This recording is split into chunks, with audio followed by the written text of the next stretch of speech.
All right, welcome everyone. I call the July 9th Planning Commission meeting to order at 6 o'clock p.m. Can I get a roll call, please?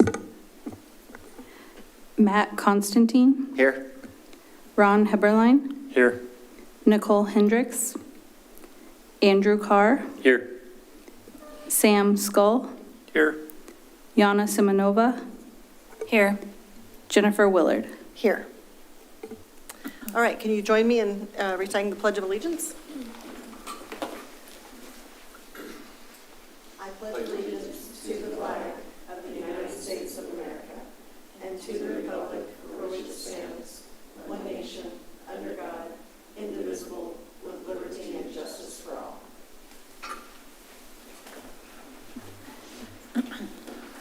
Obviously, I'm filling in for our fearless chair, so bear with me tonight. Thank you.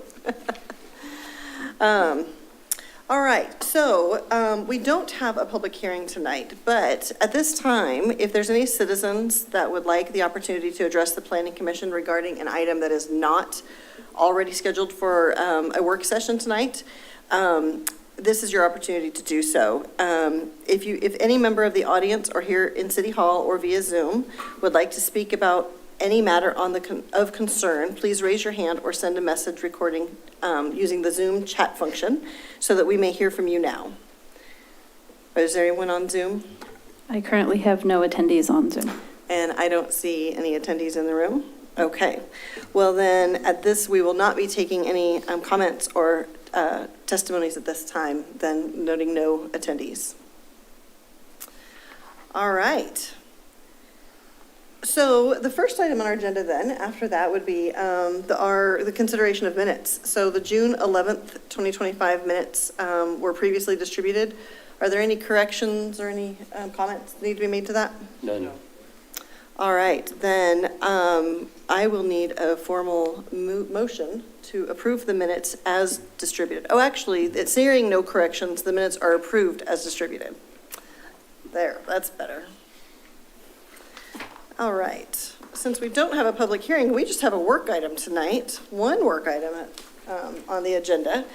Our work session is going to be on the Wilsonville industrial land readiness, the citywide portion of the industrial land readiness. So I would like to invite the staff to give their presentation. Thank you. Thank you. Good evening, Vice Chair Willard and Commissioners. My name is Cindy Luxoy, Associate Planner. And tonight for our presentation, we have quite a cast of people.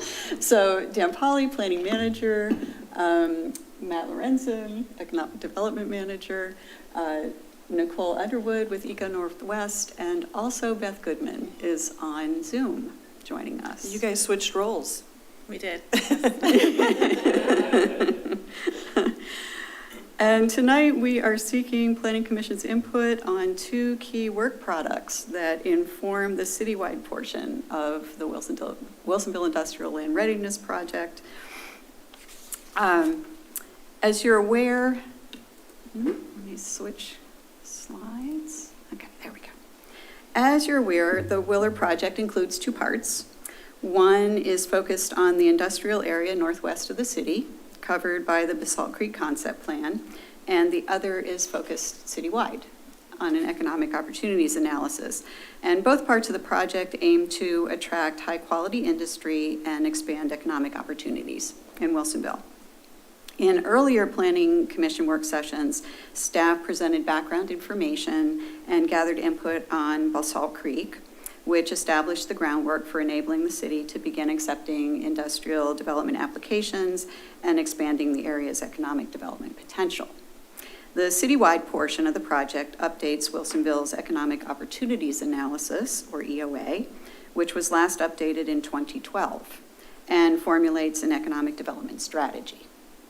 Work sessions with the Planning Commission and City Council on the EOA and the economic development strategy are anticipated to occur throughout the rest of the year, with the EOA adoption hearings at Planning Commission and City Council at the end of this year or in early 2026. The EOA updates update provides Wilsonville with the opportunity to address the requirements of Goal 9, Economic Development, as codified in Oregon Administrative Rule 660-009. This mandates cities periodically review and update their local vision for strengthening the local economy and identifying local urban growth requirements for providing adequate land needed to accommodate 20-year employment growth forecasts. Beyond compliance, the EOA lays the groundwork for strategic planning, infrastructure coordination, and economic development policy for the 20-year planning horizon. As you can see here, we're about halfway through the citywide phase of the project. Most of our work so far has focused on collecting and analyzing technical data. We've held 2 meetings with the Technical Advisory Committee. Tonight is our first opportunity to share findings with the Planning Commission. We'll be meeting with City Council in early August, followed by stakeholder interviews, focus groups, and another TAC meeting. We'll return in the late fall with a full draft of the EOA and focus the conversation around the economic development strategy. The goal is to complete both by the end of the year or early next year.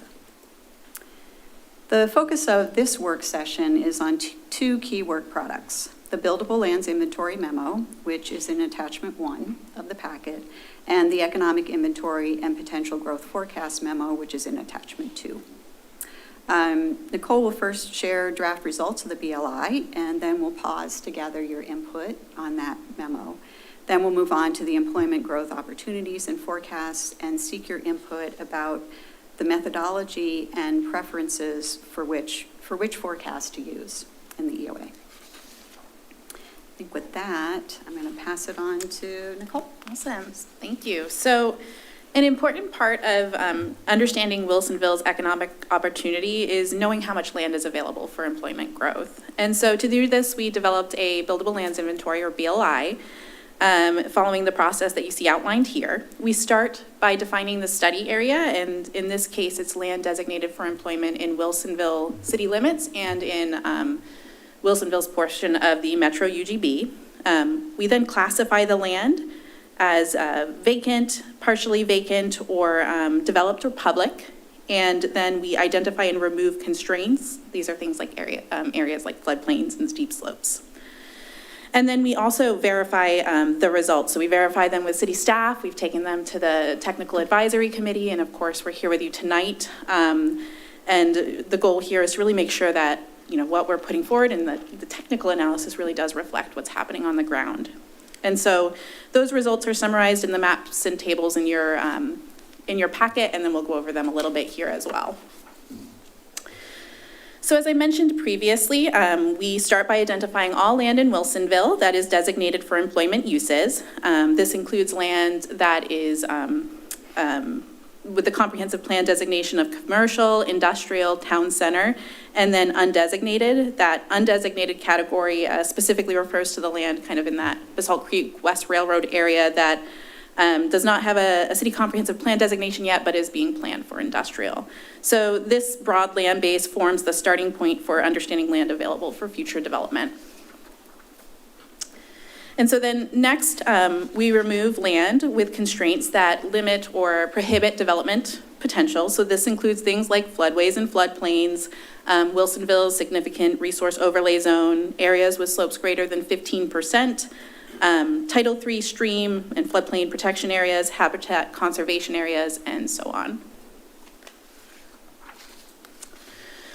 So then we classify land on the development status, as I said earlier: vacant, partially vacant, or developed. Partially vacant land refers to generally large lots with existing development on them that could have additional development as well.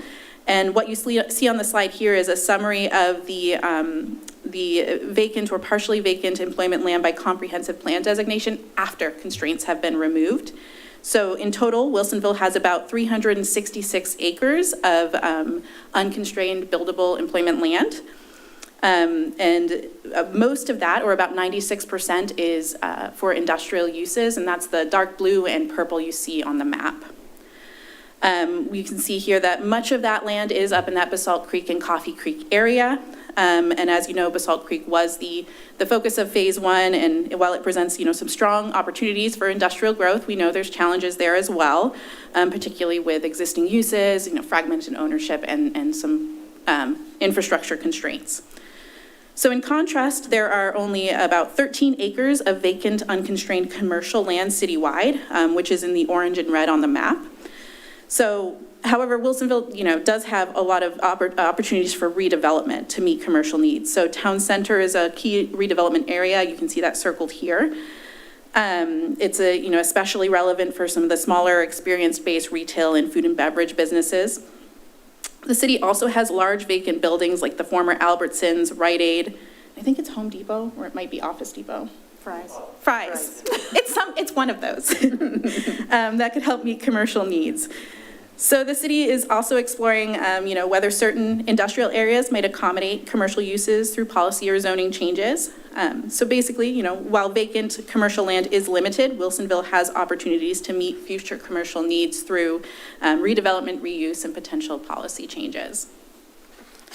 And I think with that, I'll pass it to you, Cindy, for discussion. Yeah, so that was just a brief overview of the buildable lands inventory memo.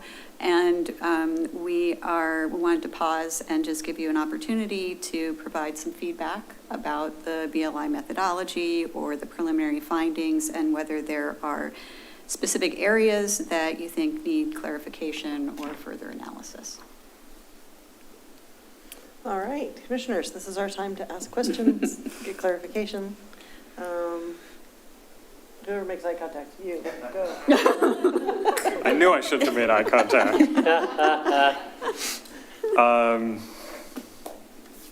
Okay. No, it's okay. I at least got one, and then that'll give me time to figure out the rest. Can you go back to the graphic showing the buildable lands inventory?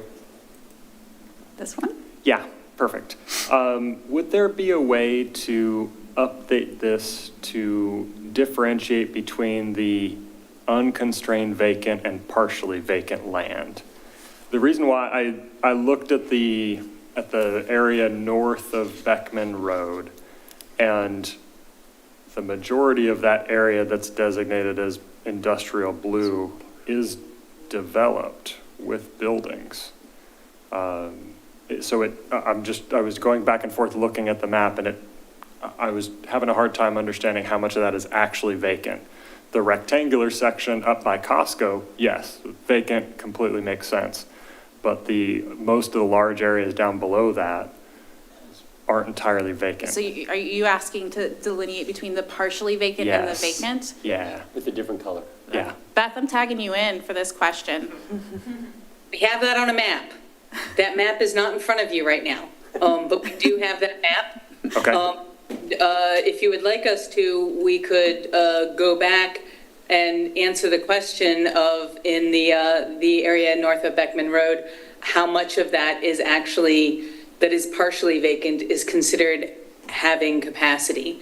What happens when you've got partially vacant parcels is that we show the whole parcel, or the whole tax lot, as being potentially developable, even though we are counting only the piece of it that is not developed.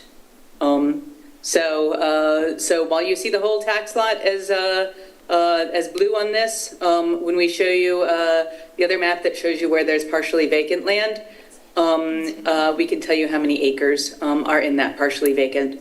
But I can't tell you that right off the top of my head. Okay. Yeah. Thanks, Beth. I think that would be really helpful, because looking at it, there's a lot of that land that's already developed. So it'd be nice to have that for the entire area, just to get that clear picture of what those actual large parcels are. Because I think, in terms of large development, that's one of the key things, is having large pieces. So that would be a nice addition. And we actually have that slide in our presentation, but it's at the end and it's hidden. So, I mean, I didn't want to flip through the whole presentation to get to it at this point, but we could look at it after, when we get to the end of the presentation, if you'd like to look at that. Absolutely. Yes. Yeah, thank you. But as a clarification, the table on this slide to the left only includes I think what I heard you say, Beth, is that it includes the acreage that is not presently developed. Correct. We draw that manually because it's a little bit harder to do it any way other than drawing it manually. So we draw around the existing buildings, say those existing buildings and their associated parking lots, those aren't developable. But the areas like the big ginormous green field right next to it, that's part of the same tax lot, that's potentially developable. Okay, thank you. All right. I'm not making eye contact. Would you like to make eye contact with me? I was going to ask about the 15% grade. What's the determining factor of 15% that makes it not buildable? I would say, and I would say it's not that it's not buildable, it's just less desirable for being buildable. More expensive. And typically with industrial uses, that's like a common threshold. Beth, is that a metro standard? No, it's a standard we've used around the state for a long, long time. And when you're up above at 15%, 10-15%, you generally won't get industrial land developing at that high a slope. The 10 to 15%, you're more likely to see commercial development on land with that kind of slope. So it's somewhere between being, a little permissive for industrial and a little conservative for commercial. But a lot of industrial types of development want land with less than 5% slope or less than 10% slope. Okay. You're not a particularly slopey city, unlike some cities with, much, much bigger slopes. Yeah. Well, and it's all kind of filtered around other constrained areas like waterways. Mm-hmm. Exactly. It's these stream banks, that kind of thing, Yeah. a lot of the time. Did you have other questions or clarifications? No. Yes, please. Could we go back to the other slide? There, thank you. The area down in the bottom left-hand corner. Yes, right in that area. Kind of curious about that. That's mostly residential and in some commercial, and you have that identified as industrial. Is that, So it's actually designated industrial. it is? So yes, in the comp plan, that's the area around Wilsonville Concrete. Mm-hmm. Oh, okay. And the properties between, like to the east, between the concrete plant and Old Town. And then it runs up to Yeah. Wilsonville Road? And then the northern part of it is where Orpac is, but they have part of their site, the south of where the existing buildings are, is not occupied at this time. So it's vacant as well. Okay, thank you. Any other questions on the left-hand side? Yeah, I didn't have any questions either. I think this tracks to the inventories that we've had before, and so it makes sense to me. All right. May I also mention that in your attachment, in your packet on page 20 of the packet, it's got the Wilsonville buildable lands inventory development status. So that's the map that differentiates between vacant land shown in a red and partially vacant land shown in an orange. It's not going to answer the question that was asked by one of the commissioners, but that's the other map that we've got that's hidden right now. Beth, which page is that? That is page 20 of the, or page 6, or page 20 of the packet. Not At least the downloaded version that I've got. It's figure 2. Figure 2, okay. It actually turns out, is it page 15? Oh, PDF page 12. Yes, oh, 12. Okay, I apologize. So many ways to get to different page numbers.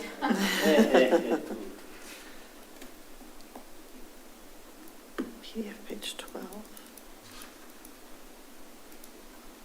Okay, yep, I found it. Like I said, I think you want a more detailed answer, and we can get you that more detailed answer. And maybe what you'd also like would be something with an aerial underneath of it, zoomed in on that area to help you understand some of that. Yeah, I mean, I think it's in general the context of the whole development area. I just picked out that area because I know that there's development there. Yep. And so it was an easy one to pick on to say, okay, hey, I know this isn't all available. So, yeah. Yes. And then looking at figure 2, the partially vacant doesn't identify the vacant areas. It's the tax lot again. It identifies the whole thing, yeah. That's the nature of this part of the mapping. It's a little bit limited. Yeah. But you can also see on the next page in table 3, the differentiation between buildable on vacant lots and buildable on partially vacant lots. And you're not quite split in half, but it's close to half and half.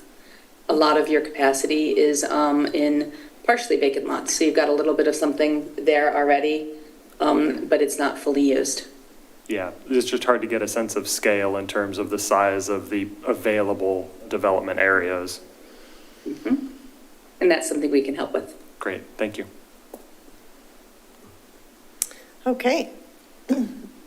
So do we want to move on into the forecast Yes. section? Yeah, great. So, so as we think about Wilsonville's economic future, we start by looking at these broader economic trends.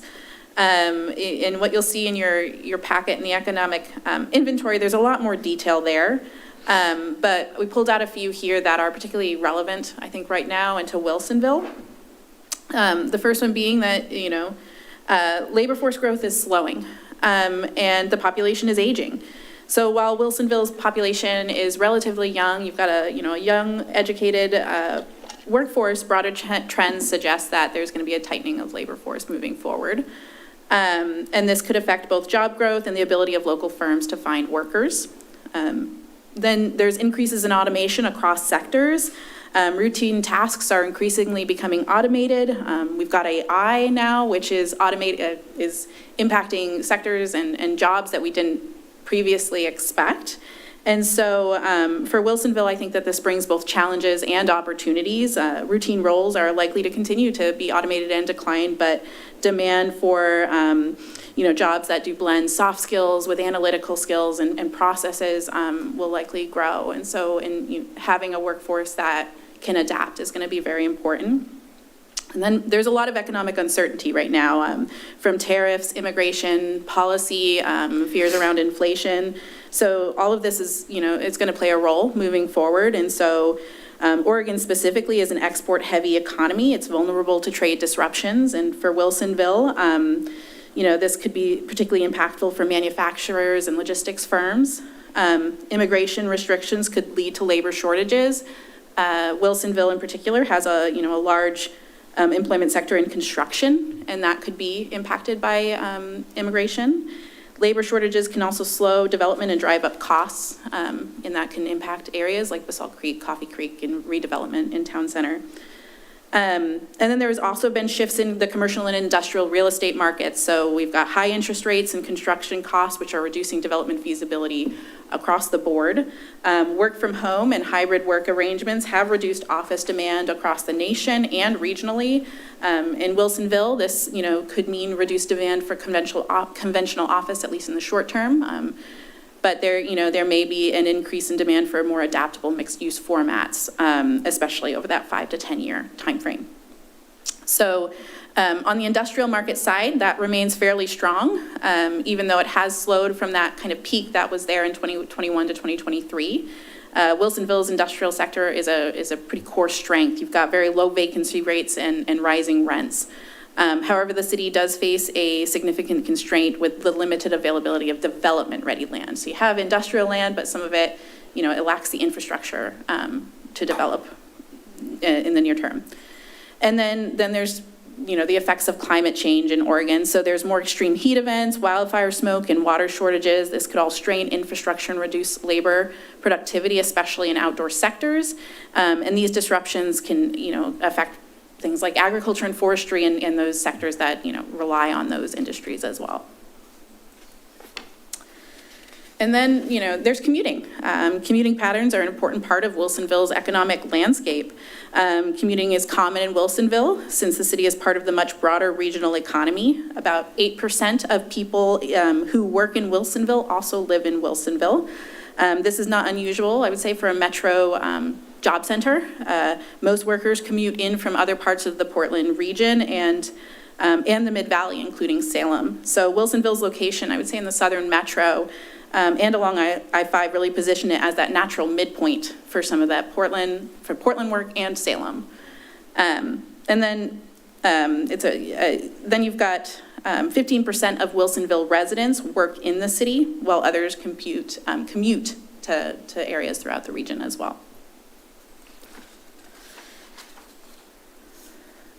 And then, so to understand where Wilsonville's economy is heading and to talk about forecasts, it's really useful to understand where things stand today. And so in 2023, Wilsonville had about 23,100 covered jobs, covered employment being jobs that are covered by unemployment insurance.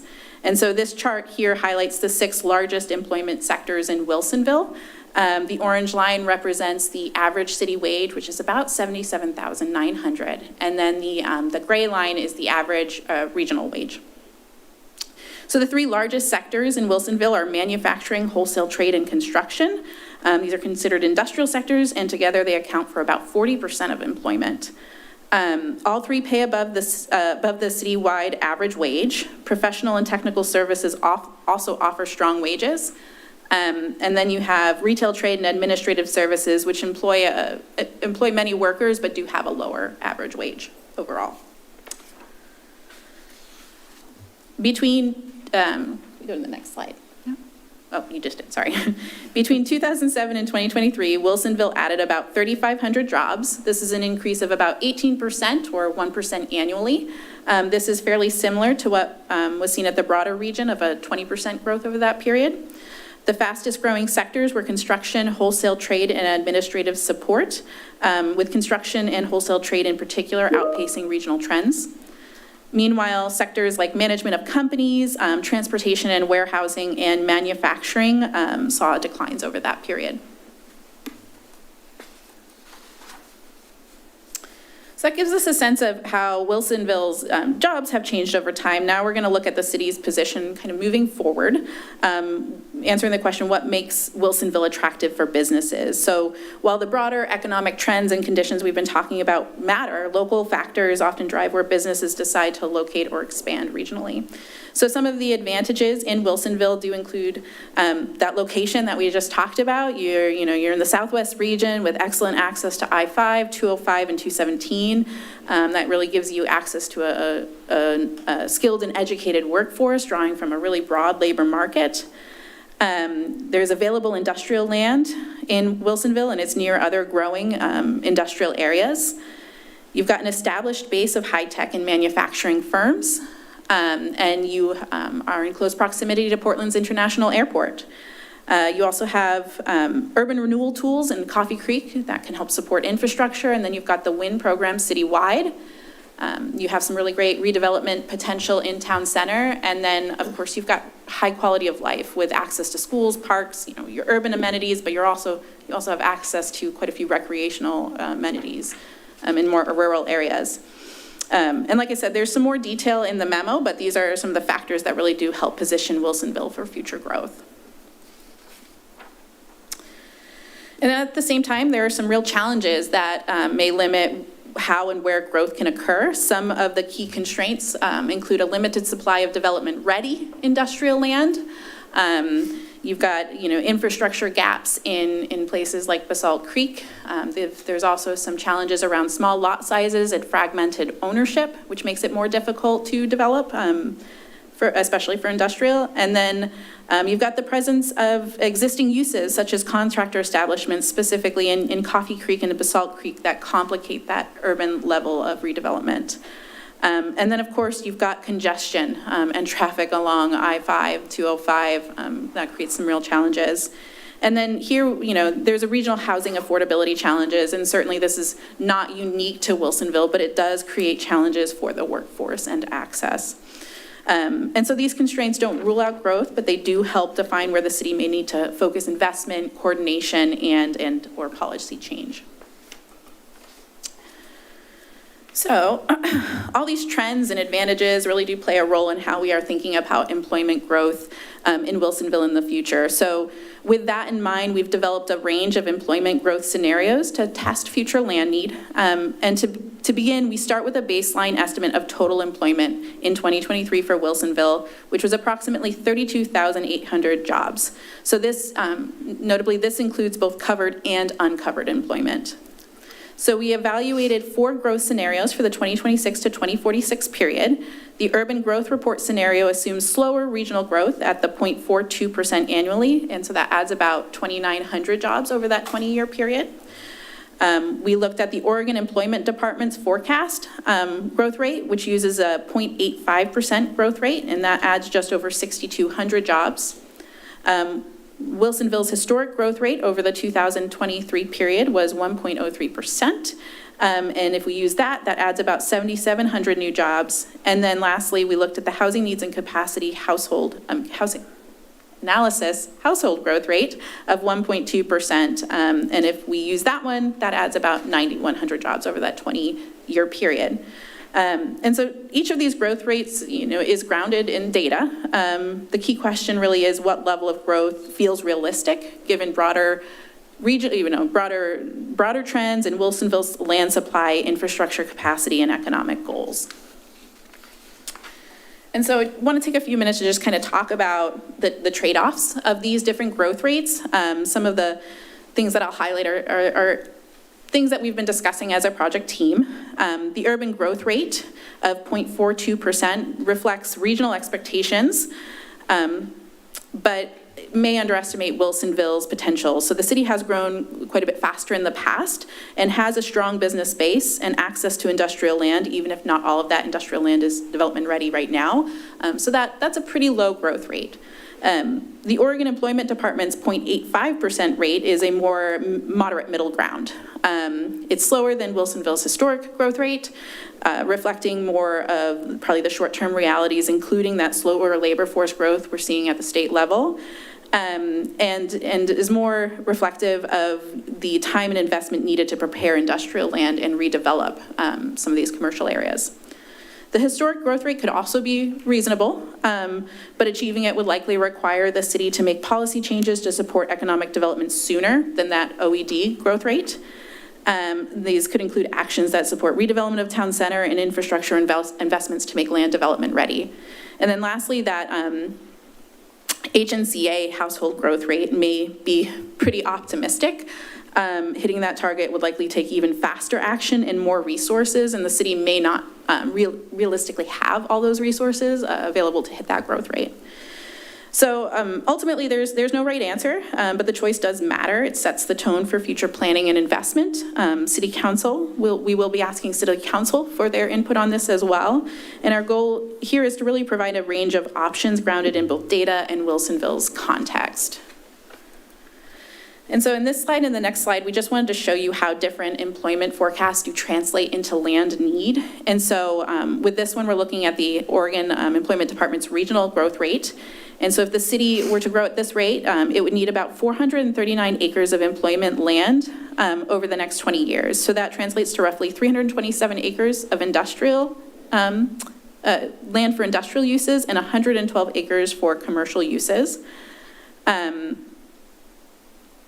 And then let's go to the next slide.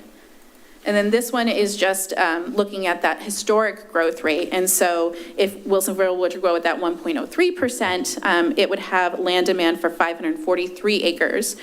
So 405 for industrial and 138 for commercial. So that's about 100 acres more at that slightly faster rate.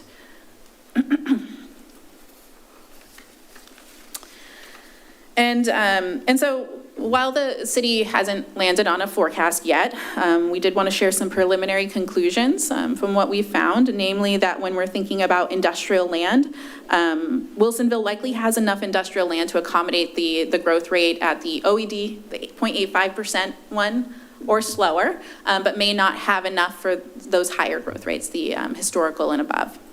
And then when we think about commercial land, Wilsonville, we acknowledge has a very limited supply of vacant commercial land, only about 13 acres, but there are opportunities for redevelopment and reuse. So in order to meet the land need, Wilsonville would need to take advantage of existing underutilized commercial assets, such as town center, and developed but underutilized sites, such as the reuse of vacant buildings. And so with that, I'll hand it back to Cindy for discussion. And we just wanted to quickly go over what the next steps are.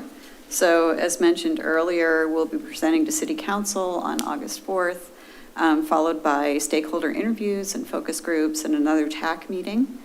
We also will be finalizing the employment forecast and land sufficiency analysis and completing the site suitability analysis. And then we'll return in late fall with the draft of the EOA and focus the conversation around economic development strategies. So with that, we're seeking feedback from Planning Commission about the economic inventory and the growth forecasts. And specifically, do you have input about the economic inventory preliminary findings? Are there any clarifying questions about the employment forecast growth rates? And which growth rate, if any, does the commission prefer to use in the EOA to guide land needs planning? All right, thank you for that. Do I have any people have a burning question up front? Go ahead, Commissioner Skoll.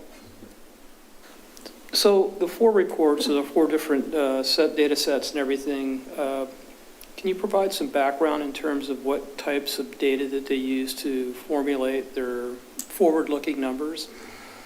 Is that basically trend data from past employment, or is it, does it factor in economic dynamics? I'm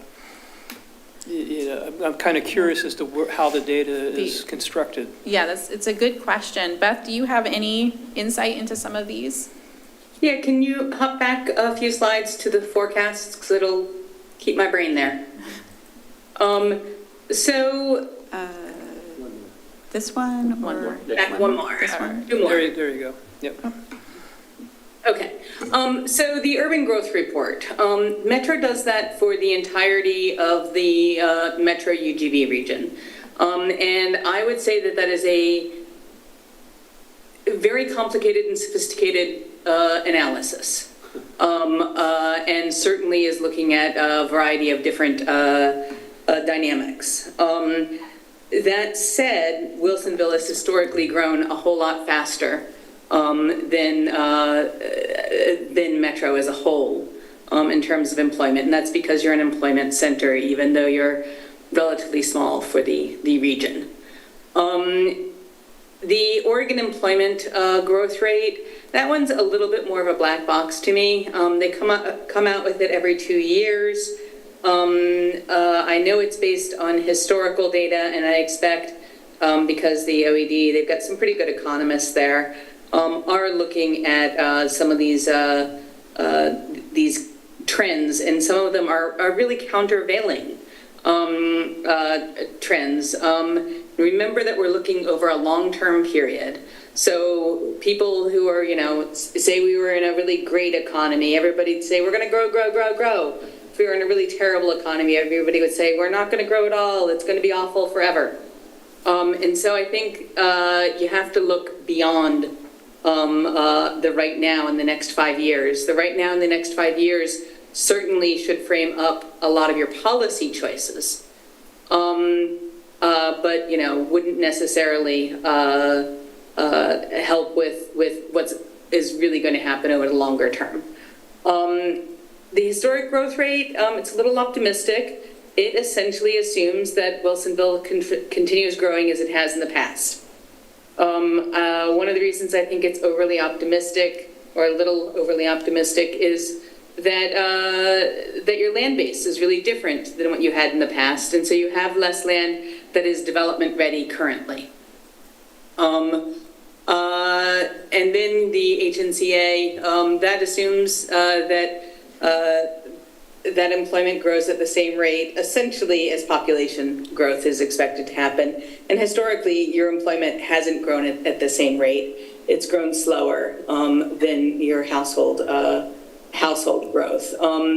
Part of that is the nature of your land base. In other words, you're a city with a lot of industrial development and less commercial development.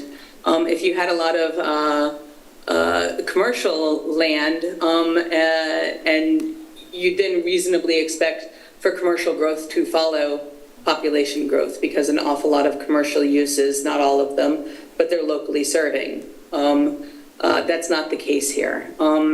So we've tried to set what are reasonable sidebars for you. What seems a little too slow, but could be said to be plausible. What seems a little too fast, but could happen if you took some policy, made some policy choices to support it.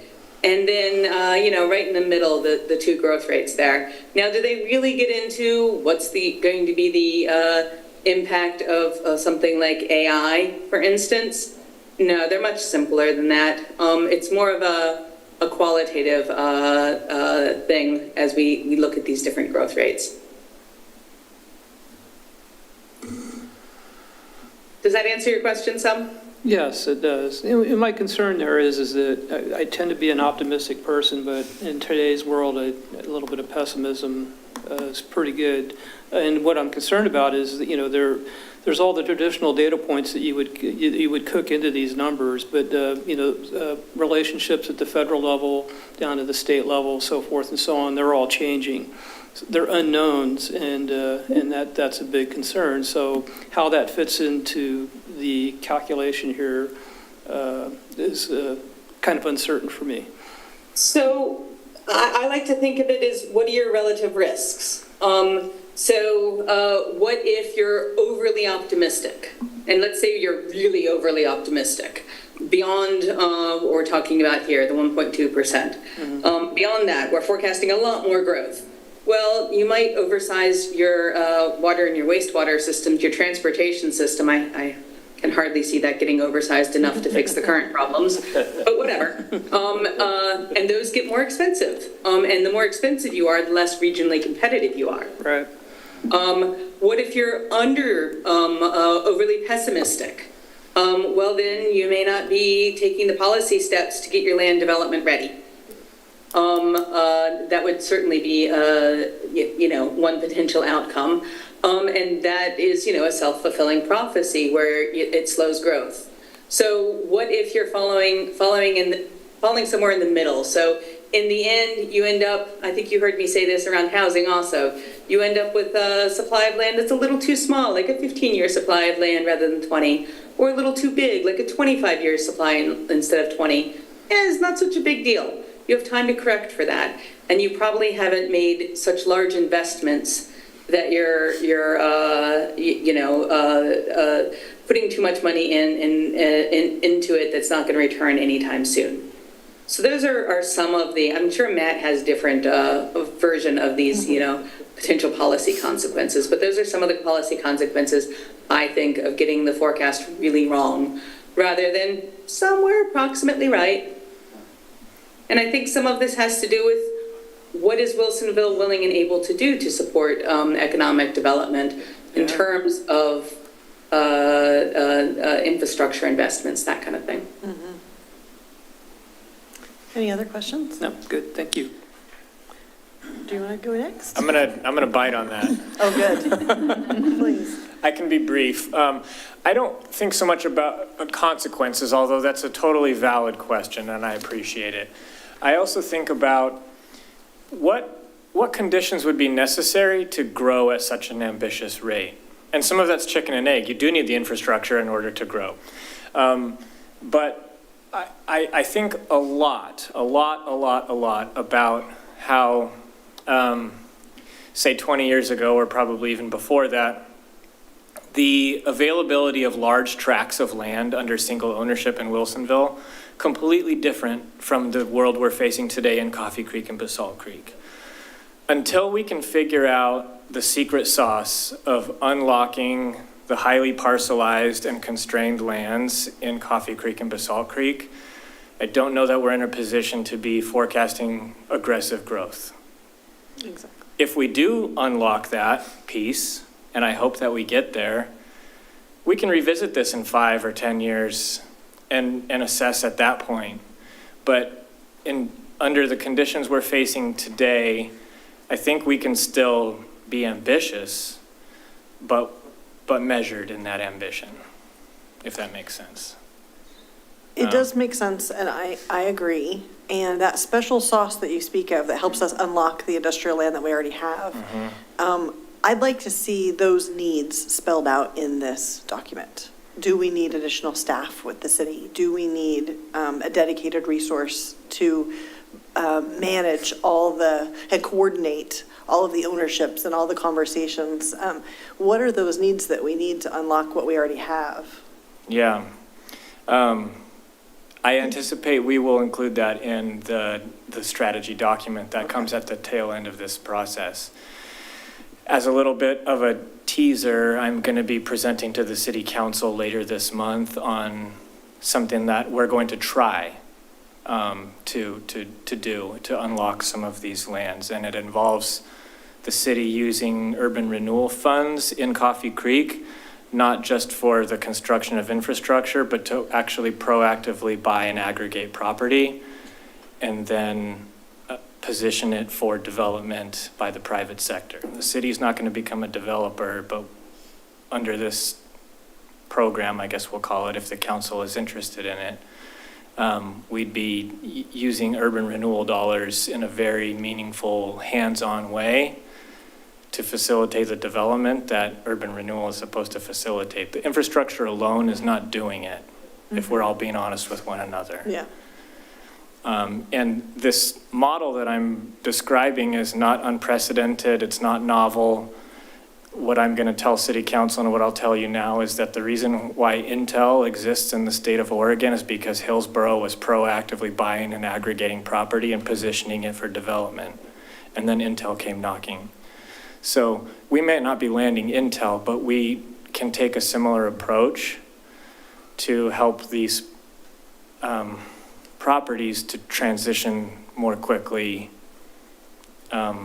using the urban renewal tool. Great, thank you, that's very helpful. Do we have anything outside of our current inventory or in the urban growth boundary? Do we have anything that could potentially be available that is larger parcels? So the goal would be to make larger parcels through aggregation. Certainly there are contiguous areas in both Coffee Creek and Basalt Creek, but they're in their current form highly parcelized and in many cases partially developed. One thing that we've talked to Planning Commission about previously and City Council as well is this challenge of the value of the property as an income property under current use being greater than what a developer is willing to pay. And so the outcome is just a status quo, continuation of what's always happened. There has to be an entity that can either patiently buy property as it becomes available, or what I'm proposing to council is to take advantage of Business Oregon programming that would allow us to buy property at what it would take to motivate a seller, write down the value to what a developer can pay, and then seek reimbursement through Business Oregon, the state of Oregon's economic development agency, for the gap between those two amounts. At a conceptual level, it looks like that would work. What we haven't done is actually executed. And so that's where we're at right now. Great. Commissioner Carr, do you have any other? I think the OED one seems to make the most sense to me. I would like to think that we can continue to grow at the rate we are, but I think there's challenges to maintaining that growth, and the bigger you get, the harder it is to grow at a rate of which you were smaller. Right. Yeah, that's just a mathematical that's just reality. Pure math. Yeah. So I think the OED one seems to make the most sense to me. And the fact that this is a 20-year and it's not we're doing it now and we're going to ignore it. I think that will allow for any correction that might happen due to your successful program. We'll see. Thank you. Would you like to go next? I made eye contact, so I figured it's my turn. Good job. Okay, so where do I want to go? On the economics trends side, before I answer the question, do we know what the assumption is? The statement was made around hybrid work. Do we know what the assumptions are being made in terms of A, what the current state of hybrid work is, percentage of employees that are doing hybrid work, and what that is forecast to be? Because I know in previous years that rate was going up, but from everything that I'm seeing, it appears to be stabilizing or going back down as it becomes a employer's market again. And so I'm Yeah. curious to see what rate we're using or what assumption we're making in terms of those larger economic trends, because that does drive the office space needs. So, yeah. Yeah, so I can't remember exactly, I think it was something like, it's still close to 30% was hybrid. And what I've been seeing as I've been reading kind of all these forecasts and trends is a stabilization, is like you're kind of hitting this, the expectation was around 70% of what we needed pre-pandemic. We would stabilize at about that amount this year. And so what you see as office demand now was expected to kind of stabilize moving forward. And that was taking into account the fact that people are pulling workers back to the office, but it's certainly not all workers. Mm-hmm. And it is some big players, but not all workers. I think one of the kind of interesting articles I was reading recently too was this is kind of a push and pull with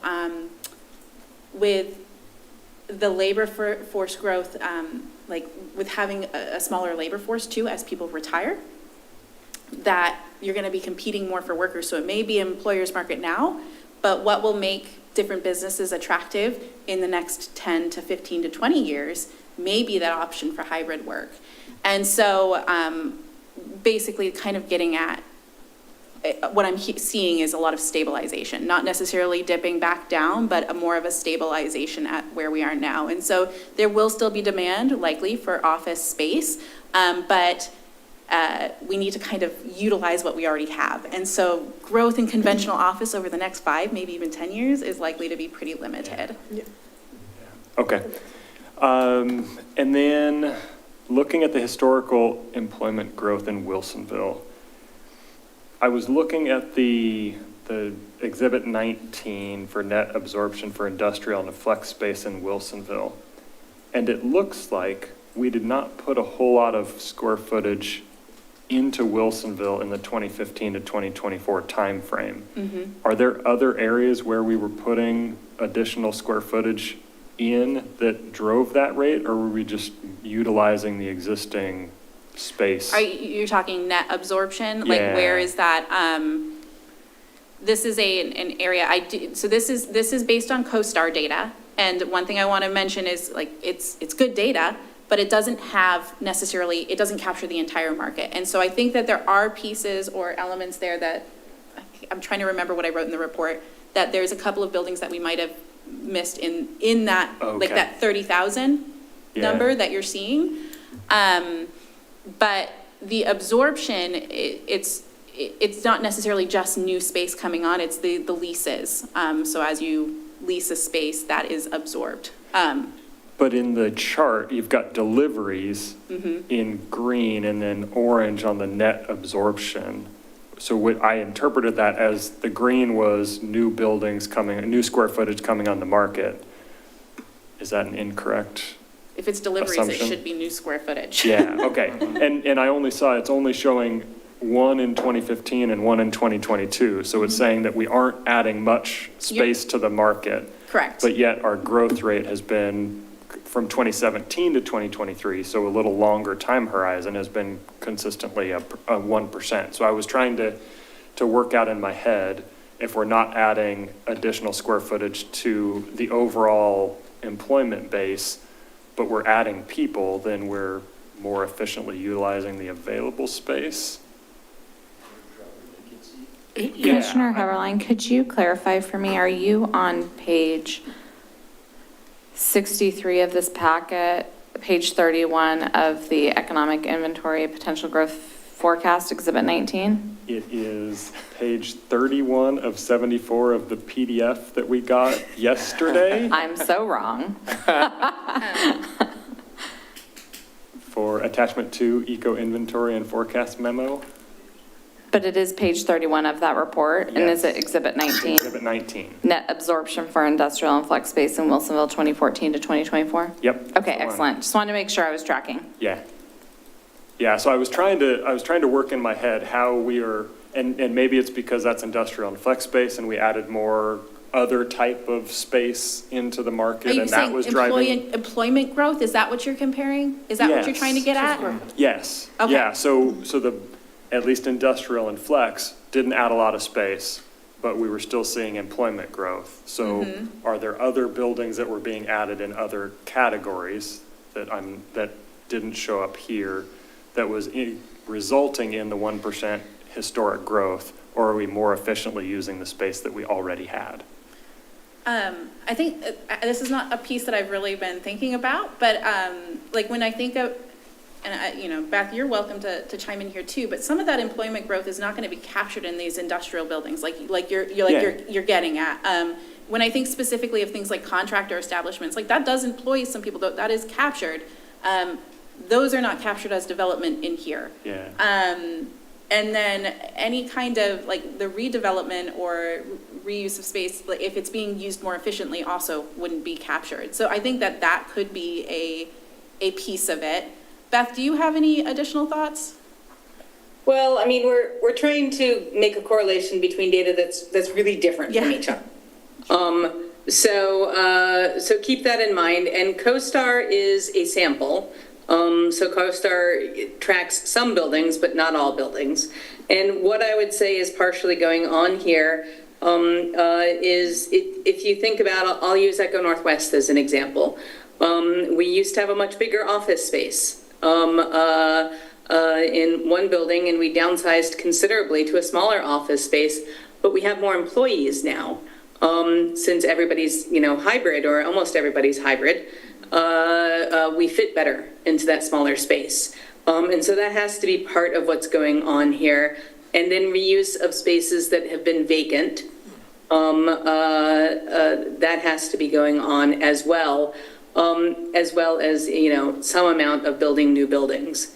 But I wouldn't necessarily, guess that it's a one-for-one relationship between new buildings and growth of employment. A lot of the times you can, stretch your existing space some and then contract when you need to. Yeah, and I guess I wasn't trying to get that there was necessarily a one-for-one correlation, but trying to understand at what point, how much of the employment growth would actually need new development, which would drive the need for acreage versus more efficient use of the existing space or vacant land or whatever it might happen to be. So if 25% of our growth in Wilsonville is related to more efficient use of existing space, that means that we only need 75% of that to be available land for development. So, And that would be lovely to have that kind of information. yeah, if you could do that, that would be great. Yeah. That would be great.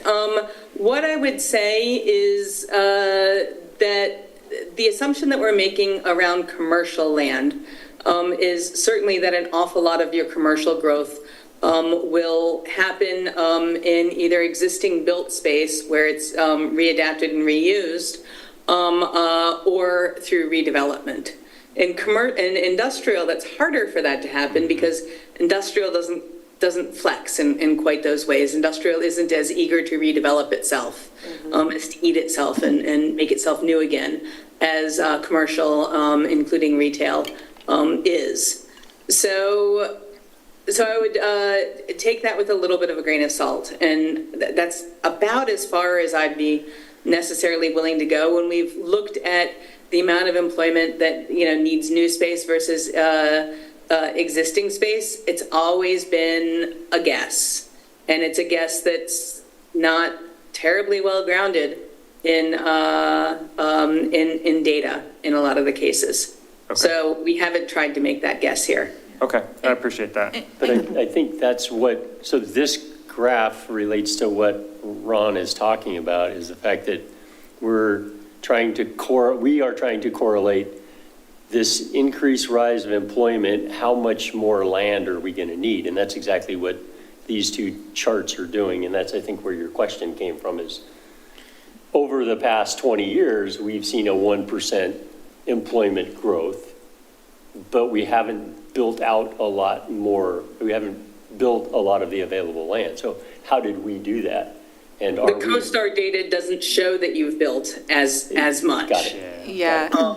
But it may not be 100% accurate. Well, It is not 100% Okay. accurate. it's not, and one of the things that we noted was, we can see what they've captured, and there's actually 3 others that we know of that were not captured in that data, 3 other, that for just the industrial. And so I've made a note of that. And so really the CoStar data is meant to show, it's meant to show the trends. Like, we want to understand your vacancy, we want to understand your rents.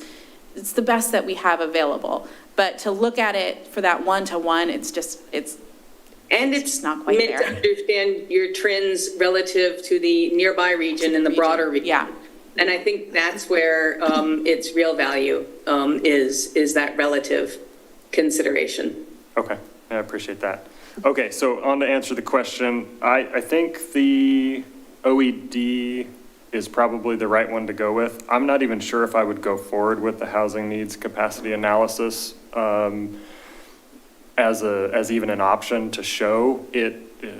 I don't think there's anything locally or at a state level that shows that we are going to build anywhere near the rate that we need to support the housing needs analysis. So given that, I don't know why we would even include it going forward.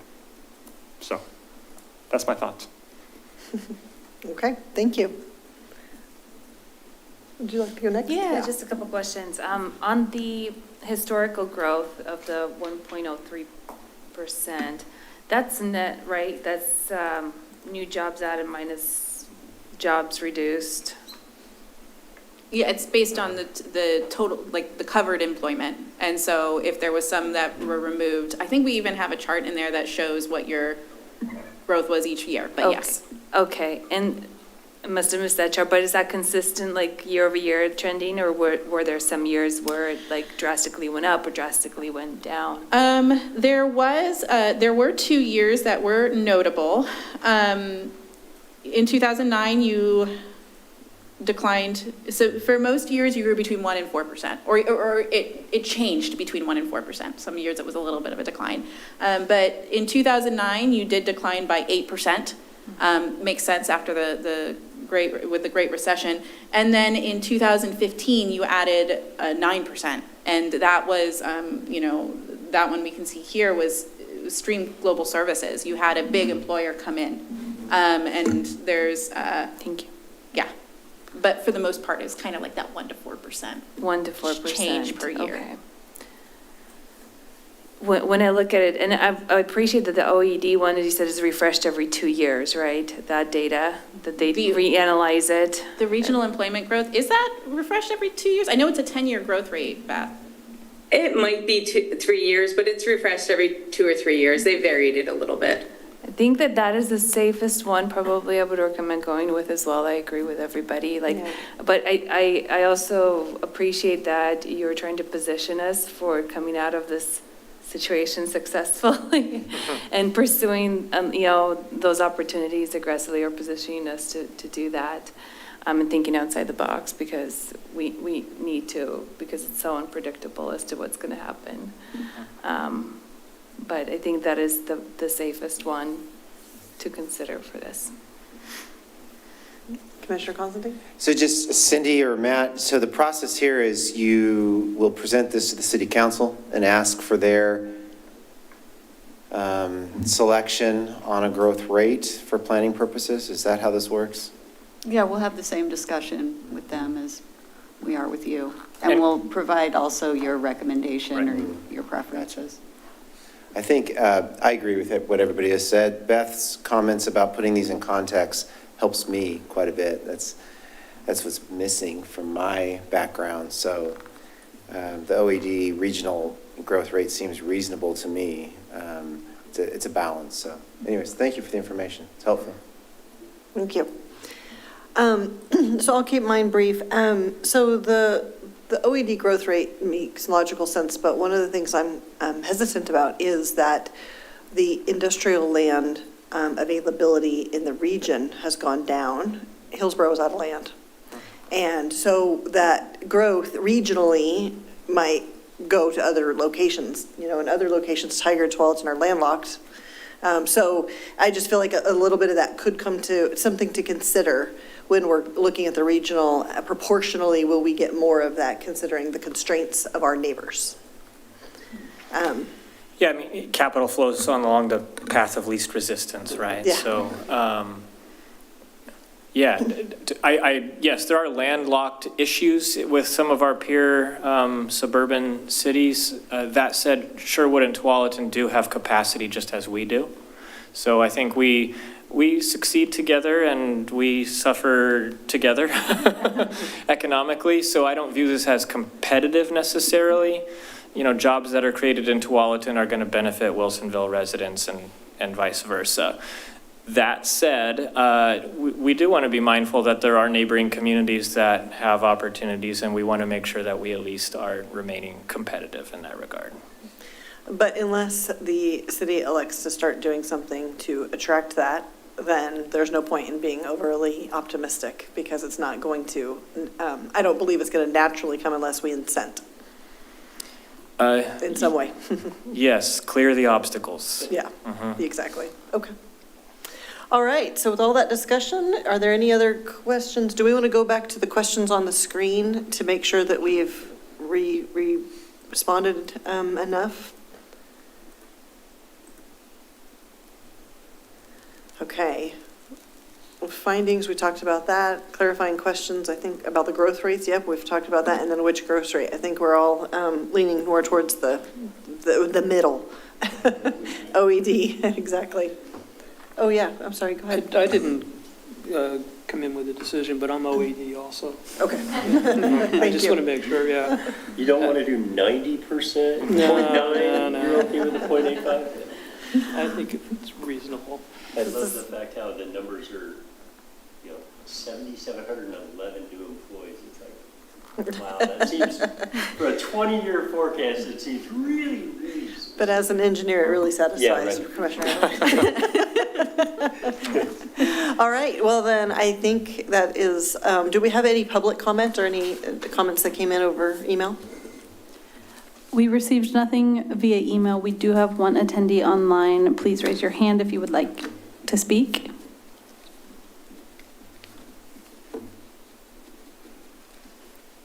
I am not seeing any hands raised at this time. Okay. Well, hearing that there's no further discussion, thank you very much. This is a fun conversation to geek out on and see how our crystal balls shape out. But that concludes this work session. All right.